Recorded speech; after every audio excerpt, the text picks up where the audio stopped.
அனைவருக்கும் கணித வணக்கம். இப்போ பார்க்க போகிறது 6ஆம் வகுப்புக்குரிய கணக்கு முதல் பருவம் இயற்கணிதம்ங்கிற யூனிட்ல எடுத்துக்காட்டு 2.2 பார்க்க போகிறோம். அதியன் மற்றும் முகிலன் இருவரும் உடன் பிறந்தவர்கள். அதியனின் வயது பி. முகிலன் அதியனை விட 6 வயது மூத்தவன் என்பதை இயற்கணித கூற்றாக எழுதுக. முதல் கொஸ்டின்.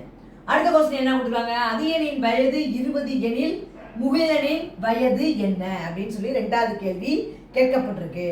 முதல் கேள்விக்குரிய விடையை நம்ம கண்டுபிடிச்சா இரண்டாவது கேள்விக்குரிய விடையை ஈஸியாக எழுதலாம். இப்போ பாருங்க, இந்த கணக்கு பொறுத்த வரைக்கும் என்ன கொடுத்துருக்காங்க பாருங்க. அதியனின் வயது என்னன்னு கொடுத்துருக்காங்க? பி அப்படின்னு கொடுத்துருக்காங்க. அதியனின் வயது என்னது? பி. முகிலனின் வயது அப்ப என்ன அப்படின்னு நம்ம பாக்குறப்ப அதியனை விட 6 வயது மூத்தவன் அப்படின்னு இருக்கு. மூத்தவன் அப்படின்னாவே நம்ம என்ன செய்யணும்? P plus 6. அதிகம்னா பிளஸ் போடணும், குறைவுனா மைனஸ் போடணும். இதுதான் இயற்கணித கூற்று. அவங்க கேட்ட முதல் கேள்வி இயற்கணித கூற்றாக எழுதுறன்னு சொல்லியிருக்காங்க பாத்தீங்களா? அப்ப அதுக்கு ஆன்சர் P plus 6. அதியனின் வயது P, முகிலனின் வயது அவனை விட 6 வயது மூத்தவன் அப்படிங்கிறப்ப P plus 6. அடுத்த கொஸ்டின் பாருங்க. அதியனின் வயது 20 எனில், அதாவது P தானே அதியனின் வயது.